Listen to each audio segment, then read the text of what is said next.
Son las 7:14, hay que mirar los mercados para ver qué es lo que está pasando, hacia dónde vamos y tener muy en cuenta qué es lo que está pasando con los diferentes activos. Hoy con la mirada puesta en el Brent. Vuelve a reconquistar los $85. Tiempo real, $85,26 el Brent. La caída... El descenso es muy moderado, del 0,18%. El West Texas lo tenemos en $80,58. Y mirando a otras materias primas, importante, el oro rebota $5.123, sube también la plata más un 2% y vemos en positivo al cobre, al platino y también al paladio. Miramos ahora los futuros americanos. Tenemos al Dow Jones y al Nasdaq, esos futuros cotizando ¿de qué color? En verde, subida del 0,29% para el Nasdaq 100, del 0,21% para el Dow Jones y subida para el S&P 500 del 0,16%. Importante vigilar en estos días también el llamado índice del miedo, el VIX de volatilidad. Lo hemos visto rebotar y hoy se relaja de forma ligera, 22,68 puntos. Los futuros en Europa vienen en verde, el del DAX arriba un 0,89% y el futuro con vencimiento en marzo del Eurostock 50 arriba un 0,52%. Miramos ahora Asia, tiempo real de los índices más importantes.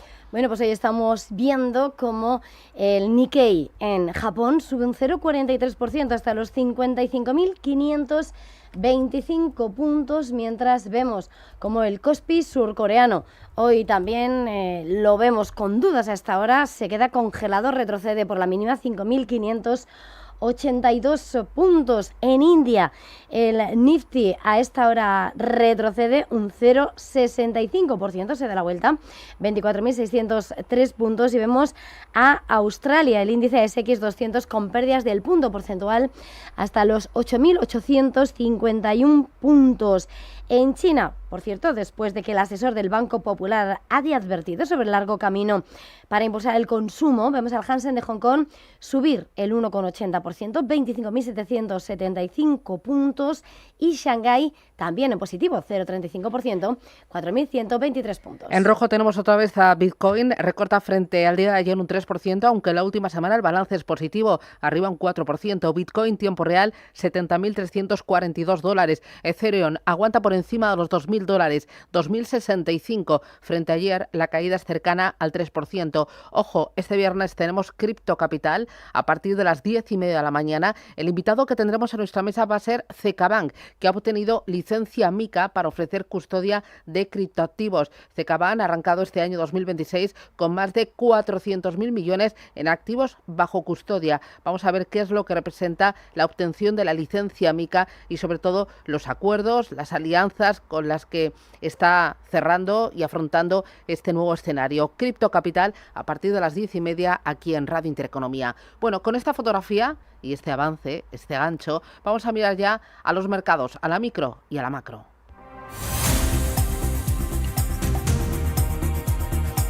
Bueno, y empezamos este recorrido en India, muy importante porque Estados Unidos esta madrugada ofrecía una exención de 30 días para comprar petróleo ruso.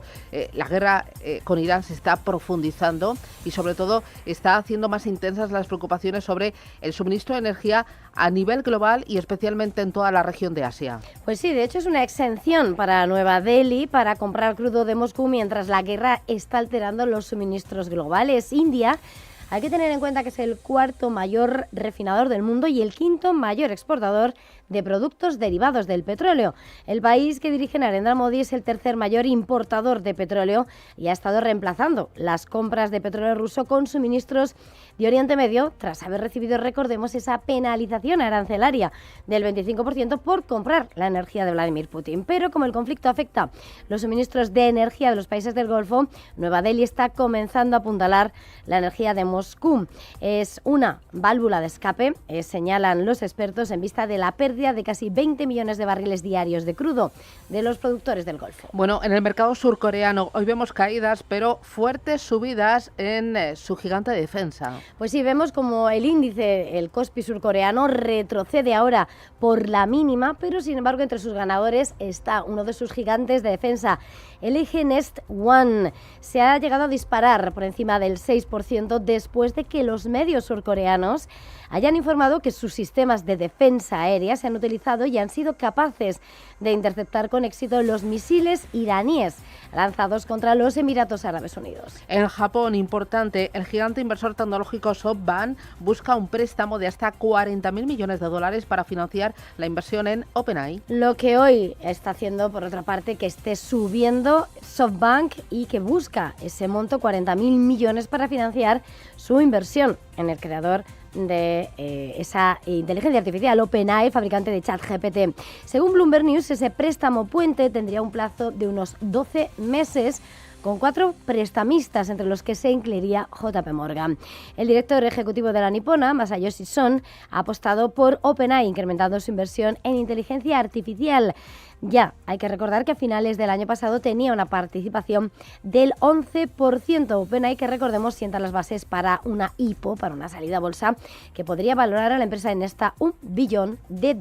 Vamos con JD.com. Registra su primera pérdida en 4 años debido al débil gasto chino. Pues sí, una primera pérdida trimestral en casi 4 años, con una pérdida de 2.700 millones de yuanes, a pesar de un aumento del 1,5% en las ventas, hasta los 352.300 millones de yuanes, es decir, unos 51.100 millones de dólares, ligeramente por encima de las estimaciones. La pérdida se produce tras la costosa expansión en el sector de la entrega de comida a domicilio. Es uno de los protagonistas que se estaba esperando en esta campaña de resultados. La baja confianza del consumidor persiste en China y, si bien el primer ministro Li Qiang se ha comprometido a impulsar el consumo, los subsidios actuales por productos de alto precio muestran un impacto limitado en el gasto. Son las 7:22, 6:22 en Canarias. Miramos ahora a Estados Unidos.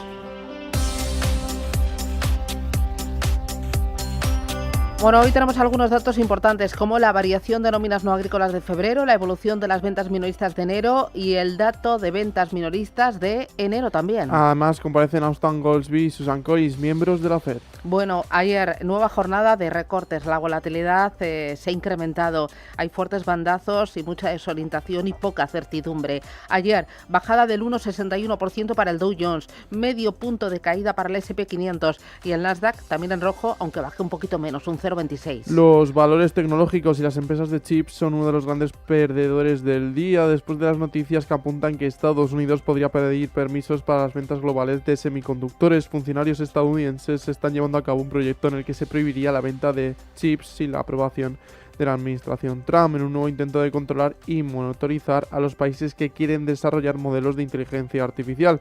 Esto provocó caídas en algunas tecnológicas como AMD o Qualcomm de más de 1 punto e Intel de más de medio punto. Para el Scarp, CEO de Palantir, la nacionalización de las tecnológicas es muy posible. Si Silicon Valley cree que vamos a quitarles los empleos cualificados a todos y arruinar a las Fuerzas Armadas, si no creen que eso llevará a la nacionalización de nuestra tecnología, son estúpidos. Ese es el camino. Bueno, vamos con Anthropic. Se coloca de nuevo en el punto de mira, en el radar, ya que en el Pentágono ha notificado a la compañía que supone un riesgo para la cadena de suministro militar de Estados Unidos. Una medida que pone en jaque a la tecnológica, pero también al organismo, ya que su herramienta CloudGov es la única que puede operar por el momento la nube clasificada del Pentágono y en un momento crucial con el conflicto de Irán. Su CEO, Dario Amodei, no se rinde y ha anunciado a través de su blog en su página web que impugnará esta decisión en los tribunales. El jueves también ha destacado por el pacto que ha alcanzado Donald Trump con las grandes tecnológicas para limitar el impacto de la inteligencia artificial en el precio de la electricidad. Junto a los gigantes del sector como Google, Microsoft, Meta o Amazon, el mandatario estadounidense ha firmado el llamado Ratepayer Protection, por el que estas tecnológicas se comprometen a cubrir el coste del precio de la electricidad que tengan sus centros de datos. Vamos ahora con la publicación de las cuentas de Costco y de Marvell Technology.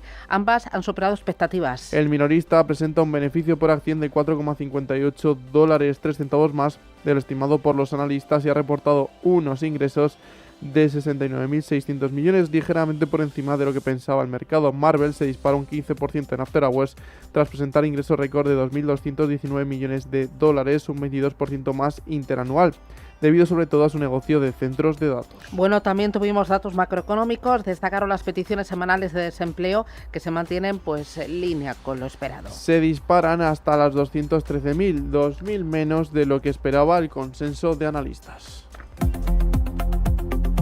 Bueno, vamos a mirar a la renta variable española y a Europa para ver cómo arranca la jornada. El IBEX 35 ayer cayó un 1,38%, regresa de nuevo a terreno negativo. Ojo, porque es muy importante ver qué valores son los más expuestos a un shock energético. Ayer mismo publicaba un informe Bank of America.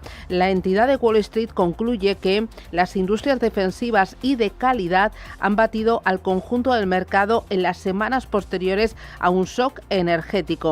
Entre las firmas españolas que se podrían beneficiar, atentos a Celnex, aparece en la lista de ganadores de Bank of America tras una subida del precio del petróleo. También Inditex estaría entre los que mejor se han comportado cuando ha habido un aumento en el precio del gas. Entre los perdedores, tome nota, estaría IAG.